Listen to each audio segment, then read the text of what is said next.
What's up, guys? Call of Duty 203 Gamer.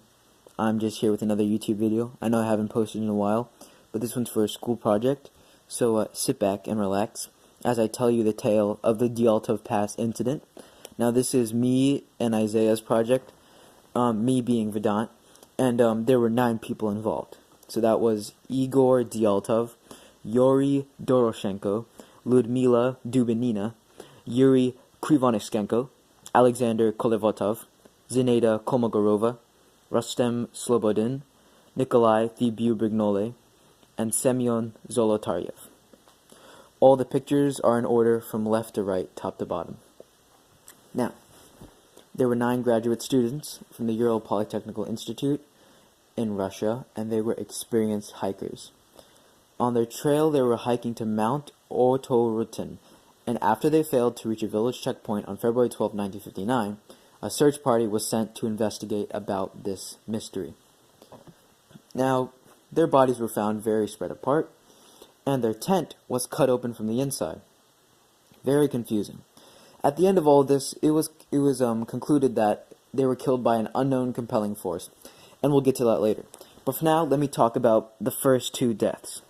Now, it was said that their tent was cut from the inside, as I mentioned before, but they left behind all their clothes.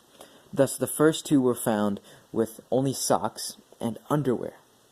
And they had a small fire near them, and there were sticks torn off a Siberian pine, somehow hinting at the fact that they were trying to climb up to get a better view.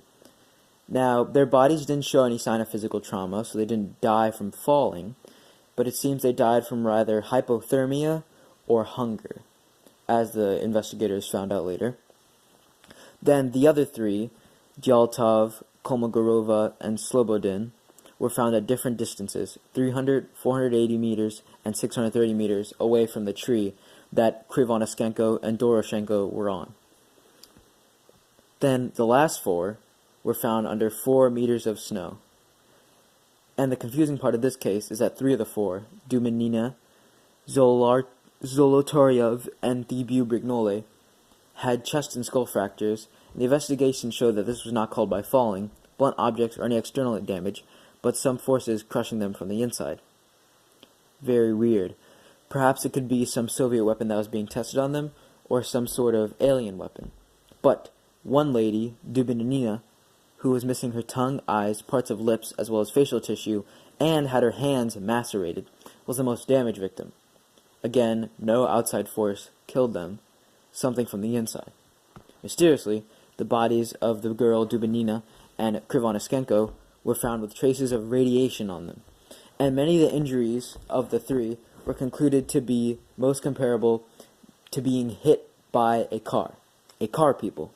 So, based on this, obviously, the investigators were confused, and like I said before, they concluded that they were killed by an unknown compelling force.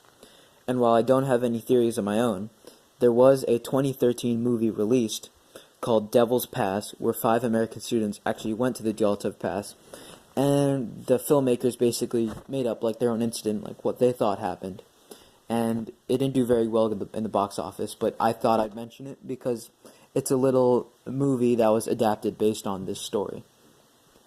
The mystery still remains unsolved as today, as the title says, Unsolved Mysteries.